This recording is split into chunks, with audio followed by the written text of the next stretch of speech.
Donald Trump lo hizo. Después de días de deliberaciones en la residencia presidencial y fuertes diferencias sobre la estrategia legal, Trump destituyó a la fiscal general de los Estados Unidos, a Pam Bondi. La razón, el aparente descontento de Trump por la gestión de la funcionaria en el caso de los archivos del caso Epstein. Y como veremos en esta edición, no fue la única destituida. Vamos en breve por más detalles de esas historias del día. Soy Jenny Pérez, aquí en Berlín. Destacamos. Trump destituye a Pam Bondi y afirma que Todd Blanche asumirá el cargo de fiscal general de los Estados Unidos. Ampliamos en breve desde Washington. Reino Unido criticó fuertemente a Irán en la reunión sobre el futuro del estrecho de Hormuz, en el que participaron más de 40 países. Ocurre un día después de que Donald Trump anunciara que Estados Unidos va a abandonar pronto la región. Y Argentina expulsa al máximo representante diplomático de Irán. Es la respuesta de la Cancillería argentina a la carta oficial de condena del régimen iraní contra el gobierno de Javier Milei por declarar organización terrorista a la Guardia Revolucionaria.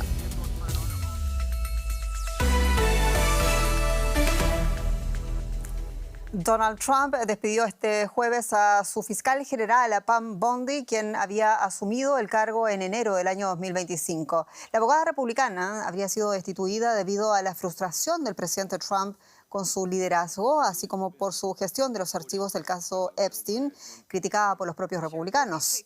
Como fiscal general, Bondi se caracterizó por sus controvertidas decisiones, como despedir a cientos de empleados del Ministerio de Justicia, obstruir investigaciones contra el presidente, perseguir a sus críticos o intervenir en investigaciones sobre muertes de ciudadanos a manos de agentes federales en operativos migratorios. El vicefiscal general Todd Blanche, ex abogado personal de Trump, va a ejercer como fiscal general interino. Y vamos por las novedades con José Díaz Briceño, periodista en Washington. José. Muchos saludos. Y bueno, la posibilidad de reemplazar a Bondi surgió por primera vez, en todo caso, en enero pasado, pero luego se evaporó a medida también que la cobertura mediática sobre el caso de Epstein perdía relieve. ¿Qué cambió entonces hasta acá? Un presidente Trump cada vez más impaciente por el hecho de que sus allegados más cercanos rindan cuentas, algo que se ha visto incluso también con la salida de la jefa del Ministerio de Seguridad Nacional, la señora Kristi Noem, en semanas pasadas. Ahora tocó el punto a Pam Bondi, quien básicamente aseguran va al sector privado, y sin embargo esto ocurre luego de meses de que tras bambalinas el presidente Trump, de acuerdo con filtraciones desde la Casa Blanca, la considerara como inefectiva y también como poca aguerrida en defender sus causas. ¿A qué se refiere con esto? Además de la mala gestión que el presidente cree llevó a cabo con esta liberación de millones de archivos del caso Epstein a petición del Congreso, el presidente Trump también acusa a Bondi detrás de bambalinas de no haber hecho un buen trabajo para llevar a juicio y castigo a sus percibidos enemigos, gente como James Comey, el exdirector del FBI, o Letitia James, la exfiscal del estado de Nueva York. Y decíamos que no ha sido la única destitución este día, que se sabe del otro pedido de renuncia de hoy por parte del secretario de Defensa de los Estados Unidos al jefe del Estado Mayor del Ejército, Randy George. Así es, una salida que fue presentada por el Pentágono como una jubilación temprana del general Randy George, quien es el jefe del Estado Mayor del Ejército, el militar del Ejército de más alto rango en el Pentágono. Y esto ha causado mucho, algún esquemor dentro de los especialistas militares aquí, porque la salida de George se une a una larga lista de despidos, jubilaciones tempranas y renuncias dentro del Pentágono, eliminando a generales, almirantes con muchas décadas de experiencia.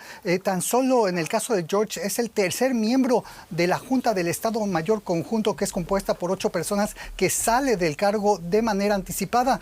Lo que aquí llama la atención es que el general George está saliendo justamente después de 33 días en que Estados Unidos está involucrado en una de las conflagraciones más importantes de los últimos años con la guerra en Irán. Todo, de acuerdo con algunos analistas aquí, por no ser lo suficientemente leal al secretario de la Defensa, Hegseth, y al propio Trump. José Díaz Briceño, muchas gracias en Washington.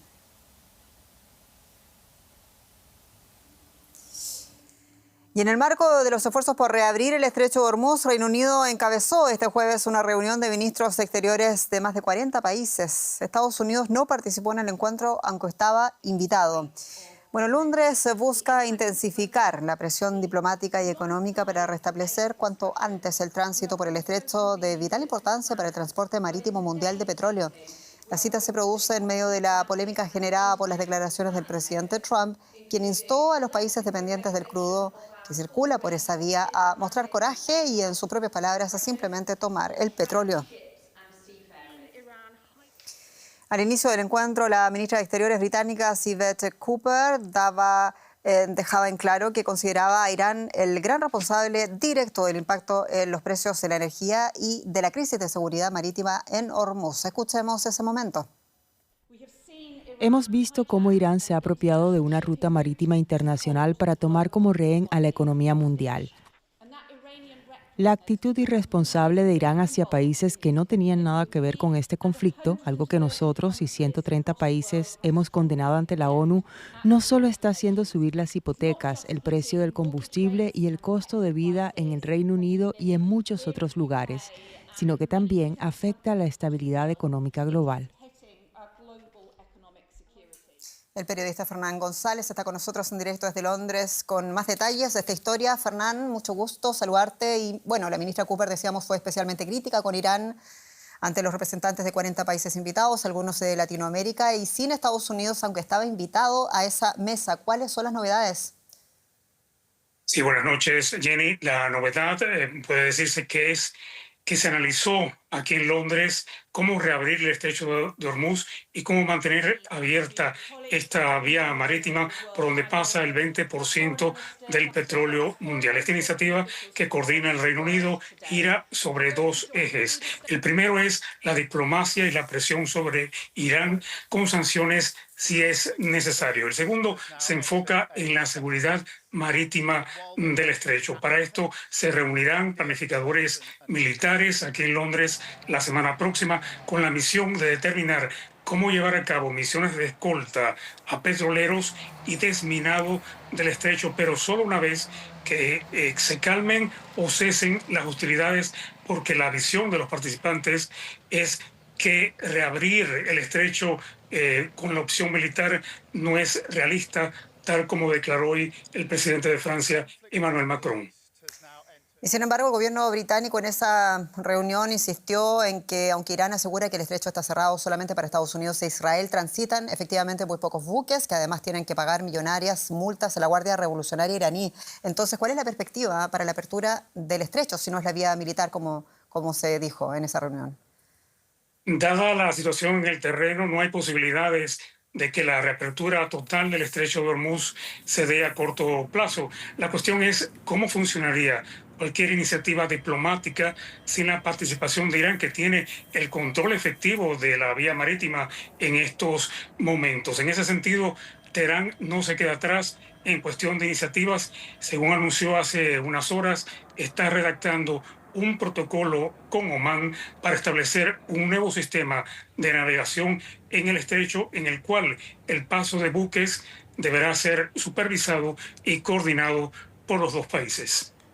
Fernán González, muchas gracias. En Londres.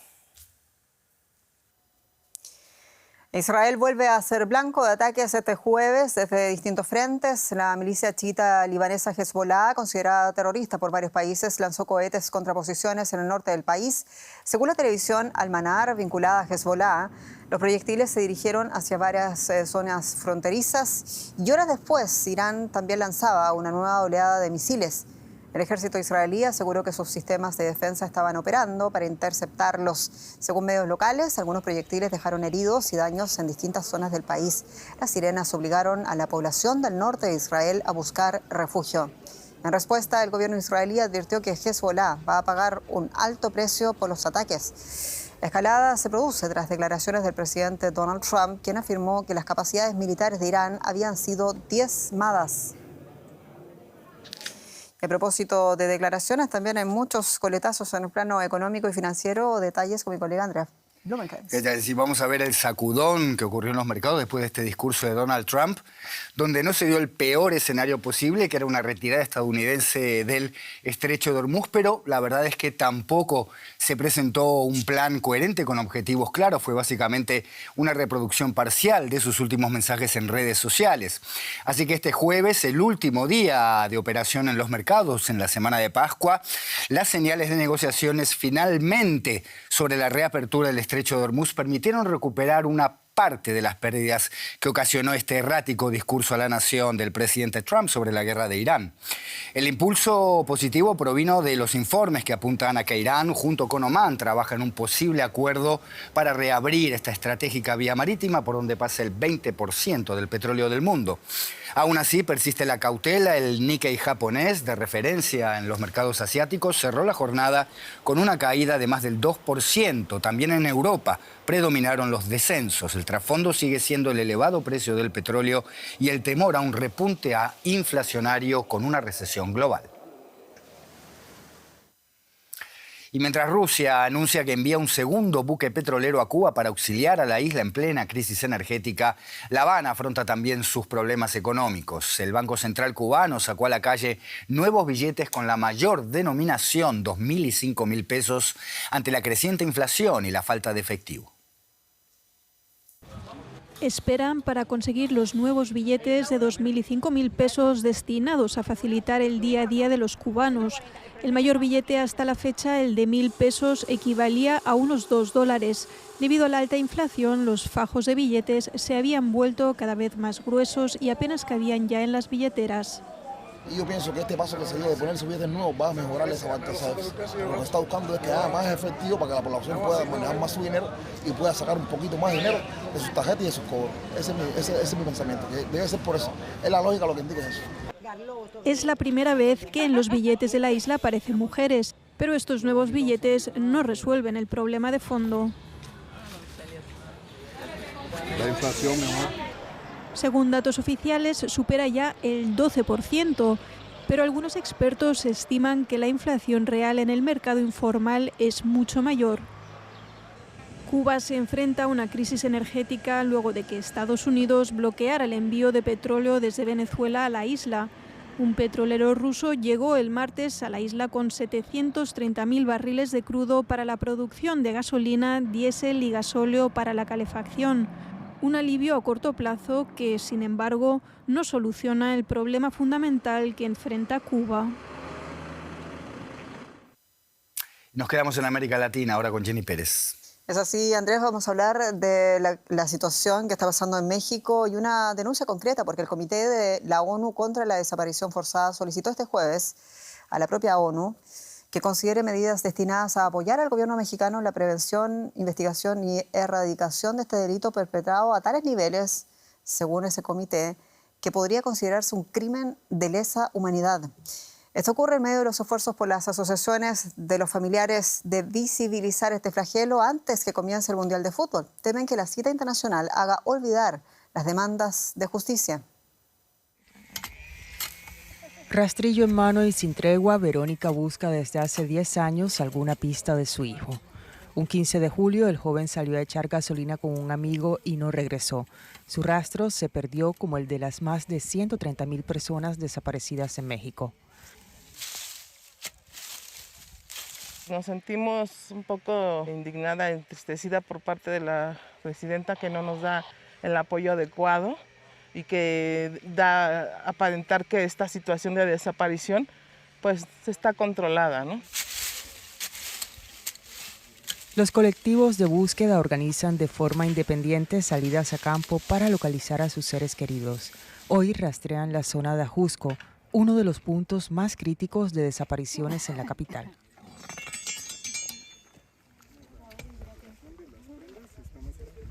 Porque aquí es una zona de mucha desaparición. Aquí es una zona donde está muy expuesto para dejar cuerpos. Por eso, en esta ocasión, por petición de las familias, cuentan con el respaldo de las autoridades para agilizar la búsqueda y garantizar su seguridad. ahorita, como usted ve, nos acompañan y qué bueno, ¿no? Porque tenemos protección sobre todo, pero realmente, o sea, pues nosotras somos las que andamos buscando. Y mientras las familias buscan, México se prepara para recibir la Copa Mundial de la FIFA 2026 en 3 de sus principales ciudades. Los colectivos lo consideran incoherente y temen quedar invisibilizados. No pretendemos sabotear el Mundial, sabemos que es una oportunidad económica para mucha gente. Sin embargo, tenemos también esa necesidad de hacer visible la problemática, ¿no? El reclamo no es exclusivo de la capital, también se refleja en Jalisco, próxima sede del Mundial y uno de los estados con mayor número de personas desaparecidas. En la costera ciudad de Puerto Vallarta, familiares denuncian la falta de apoyo para sus actividades de búsqueda y concientización. No tenemos el apoyo que deberíamos por parte del gobierno. Nos están prohibiendo en lugares estratégicos donde hay más visibilización, que eso es lo que no quieren que haya. Temen que alzar la voz pueda suponer un riesgo para ellas. Aún así, no desisten. Y aquí sigo, hasta encontrar a mi hijo. La Fiscalía de Jalisco no atendió a Deutsche Welle, pero el comisionado de búsqueda aseguró estar incrementando y mejorando su capacidad de investigación. También afirman hacer todo lo posible las autoridades encargadas de búsqueda y acompañamiento de Ciudad de México. Las autoridades también han implementado protocolos, han estado participando en este tipo de acciones que me parecen importantes para estar sumando. Al igual que otros colectivos, previo al partido inaugural del Mundial en junio, familiares de víctimas han convocado una manifestación pacífica cerca del estadio. Es muy desafortunado que vayamos a tener un Mundial cuando en la Ciudad de México tenemos necesidades de primer impacto. No se nos puede negar el derecho a la verdad y a la justicia. Una reivindicación que no cesa ante el creciente número de desapariciones en México. Y una ONG que ha ido documentando este flagelo en México es Amnistía Internacional, y por eso tenemos con nosotros en directo desde Ciudad de México a Edith Olivares Ferreto, quien es directora de la Oficina de México de Amnistía Internacional. Señora Olivares, muy bienvenida. Veíamos la denuncia de los familiares de los desaparecidos forzados en México, denuncia negligencia del Estado y también del gobierno mexicano. Son crímenes además que llevan muchos años en la impunidad. ¿Por qué tampoco no vemos avances con este gobierno? Bueno, buenas tardes, Jenny. Buenas tardes también a toda la audiencia y un saludo especial para las familias de personas desaparecidas en México. Nosotras desde Amnistía Internacional saludamos la decisión del Comité de Desaparición Forzada y decirte, Jenny, que lo que sucede en este país es que las autoridades han sido negligentes, se caracterizan también por una indolencia sin igual y no son tampoco, no aplican todos los protocolos para la búsqueda de personas. En este país hay desaparecidas más de 132,000 personas. La enorme mayoría han desaparecido en los últimos 20 años, es decir, 131,000 y el resto de las personas han desaparecido en los últimos 20 años, es decir, en el periodo de militarización de la seguridad pública. Y estas personas no son buscadas por el Estado mexicano, son buscadas por las propias familias directamente, como lo estamos viendo en las imágenes, y son familias que además están expuestas a una gran cantidad de riesgos, incluyendo riesgos de asesinatos. Es por ello que las propias familias y las colectivas han estado denunciando frente a organismos internacionales, incluyendo por supuesto el Comité de Desaparición Forzada, para que el Estado mexicano acepte la cooperación técnica. Este señalamiento es una oportunidad para el Estado de aceptar la cooperación técnica, identificar a los más de 72,000 cuerpos que permanecen sin identificar y poder con ello también dar con el paradero de las más de 132,000 personas desaparecidas en el país. Usted decía, estaba dando cifras, además dijo que saludaba también ese pedido del Comité de la ONU contra la desaparición forzada para que la propia ONU ayude, digámoslo así, al gobierno mexicano a llegar a un resultado. ¿Qué más va a cambiar o qué debería cambiar en lo inmediato? Bueno, lo primero es que el Estado mexicano debe reconocer que en este país sí existe una crisis de desaparición forzada, es decir, que hay agentes del Estado mexicano que participan en la desaparición de personas o que colaboran con agentes privados. Esto es indispensable para que se puedan establecer las políticas que permitan prevenir la desaparición de personas en México. Hay que reconocerlo y también hay que fortalecer las instituciones que están a cargo de la búsqueda de personas. Y un tercer elemento, brindar protección a las personas, a las colectivas que están buscando en campo directamente, poniendo su cuerpo, en algunos casos incluso arriesgando su vida para dar con el paradero de todos nuestros desaparecidos. Edith Olivares Ferretto, directora de la Oficina de México de Amnistía, muchas gracias. Con muchísimo gusto y repito, un saludo para las familias y un señalamiento también para el Estado mexicano. Lamentamos mucho que el Estado mexicano no reconozca la crisis de desaparición forzada. Hoy emitió un comunicado en ese sentido, señalando que no reconocía el llamamiento de Naciones Unidas. Y yo sobre esto quisiera decir también, la negación es un daño más para las víctimas. Cambiamos ahora de asunto, vamos a ocuparnos de Argentina porque declaró este jueves persona non grata el encargado de negocios de la embajada iraní, Mohsen Soltani Teherani, y le ordenó abandonar el país en 48 horas, ello según el comunicado oficial de la Cancillería argentina. La medida del gobierno de Javier Milei responde a la condena de Irán a la decisión argentina de declarar organización terrorista a la Guardia Revolucionaria en el marco del conflicto que involucra a los Estados Unidos e Israel frente al régimen islámico. A esto se suma la negativa iraní a cooperar con la justicia argentina en la investigación del atentado a la Mutual Judía de la AMIA en 1994, el peor atentado en la historia del país. Irán ha incumplido órdenes internacionales de detención y extradición de los responsables. Muchas preguntas que queremos aclarar con quien ven, con Alejandro Rebocio, periodista de Deutsche Welle en Buenos Aires. Alejandro, el gobierno argentino, decíamos, Milei tomó esta decisión luego de que Irán condenara a Argentina, recordemos, por declarar a la Guardia Revolucionaria, la fuerza de élite del ejército iraní, organización terrorista. ¿En qué se traduce concretamente esta expulsión del representante iraní, que además era un representante de negocios? La medida se traduce en que el encargado de negocios de Irán va a tener que dejar a Argentina y esto obviamente eleva la tensión entre los dos países. Recordemos que Milei en su campaña para llegar a presidente de Argentina en 2023 ya había dicho que iba a tener dos prioridades en política exterior, alinearse con Estados Unidos y con Israel. Y esto se ratificó cuando comenzaron los bombardeos de Estados Unidos y Israel contra Irán. También ha dicho Milei que Irán es su enemigo, aunque claro, no le ha declarado la guerra porque para eso necesitaría la aprobación del Congreso argentino.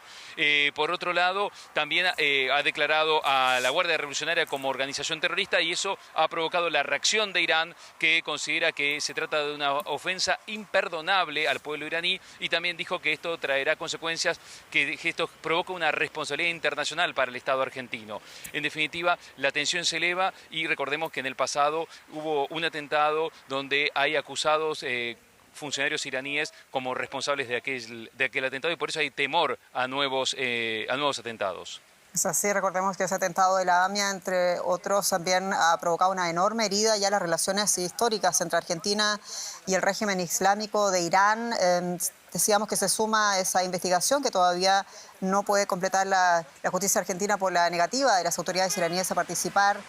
También, por otra parte, está la nueva estrategia de seguridad regional del actual gobierno con los Estados Unidos, como tú mencionabas. En ese sentido, Alejandro, ¿qué iniciativas se está impulsando el nuevo gobierno, el de Milei, debido a la cuestión iraní? Argentina ha reforzado la seguridad a partir de la guerra de Irán, teniendo en cuenta que ya en 1992 hubo un atentado contra la embajada de Israel en Buenos Aires, donde murieron 22 personas. En 1994 hubo otro atentado contra la Asociación Mutual Israelita Argentina, AMIA, donde murieron 85 personas. Ya desde entonces las instituciones judías, desde sinagogas, clubes hasta colegios, tienen una seguridad importante, pero esto se ha reforzado a partir de la guerra de Irán por posibles represalias iraníes contra Argentina y contra la comunidad judía de Argentina, que es la mayor de Latinoamérica y una de las más grandes del mundo. Y por otro lado, también se ha reforzado la seguridad en aeropuertos, en las fronteras, inclusive en la triple frontera de Argentina con Paraguay y Brasil, donde hay sospechas de que desde hace décadas hay algunas células del terrorismo islámico. En definitiva, la tensión se eleva y Argentina toma medidas por si acaso, por si hay represalias de parte de Irán. Entendemos. Alejandro Rebocio, periodista de Deutsche Welle en Buenos Aires, muchas gracias. Gracias a ustedes. Y otro país que redefine su estrategia de seguridad es Bolivia, junto a Estados Unidos, que han reanudado las investigaciones conjuntas contra el narcotráfico tras casi 2 décadas de distanciamiento. La cooperación se había interrumpido en 2008 en medio de tensiones diplomáticas y ahora el gobierno de Rodrigo Paz ha dado este paso en un contexto de una mayor cooperación con Washington y también en el ámbito de la seguridad. Bolivia ha retomado la cooperación con la DEA en investigaciones de narcotráfico antes incluso de que la agencia estadounidense reabra oficialmente su oficina en el país, y esto tras haber sido expulsada hace 18 años. Ya en marzo, el gobierno boliviano se adhirió al Escudo de las Américas, una iniciativa impulsada por Estados Unidos para fortalecer la lucha contra el crimen transnacional en América Latina y el Caribe. Este acercamiento se traduce en un intercambio activo de información y trabajo conjunto con otros países de la región. Se está investigando, se está intercambiando información, estamos trabajando en forma conjunta, no solamente con la DEA, sino por ejemplo con Paraguay y con Brasil, ¿no? Los primeros resultados de esta cooperación se evidenciaron días después cuando la policía boliviana, en coordinación con inteligencia de Estados Unidos y de varios países vecinos, capturó en la ciudad de Santa Cruz al narcotraficante uruguayo Sebastián Marcet, uno de los más buscados del continente. Además, las autoridades bolivianas avanzan en la identificación de rutas del narcotráfico y flujos financieros como parte de una estrategia regional más amplia. En ese marco, el país andino también coordina con la policía de Brasil acciones para enfrentar las bandas armadas extranjeras que se han asentado en el este de Bolivia, entre ellas las brasileñas Comando Vermelho y el Primeiro Comando da Capital. Las autoridades aseguran que esta cooperación continúa ampliándose a distintos niveles, tanto cooperativos como técnicos. Hay una decisión política de trabajar en forma conjunta. Ahora los equipos a nivel técnico estamos trabajando para el tema de investigaciones conjuntas, para revisión de rutas, no solamente de narcotráfico, sino también de rutas financieras, de follow the money, seguimiento de dinero. En el tema de la cooperación, esto es un trabajo que se está articulando. De esta manera, el gobierno boliviano busca consolidar una estrategia integral contra el narcotráfico apoyado en la cooperación regional y el intercambio de inteligencia en momentos de creciente presencia de redes criminales transnacionales en la región. De aquí nos despedimos. Muchas gracias por su atención. Soy Jenny Pérez y esto es Deutsche Welle para ustedes. Noticias en español desde Berlín, Alemania. Hasta pronto.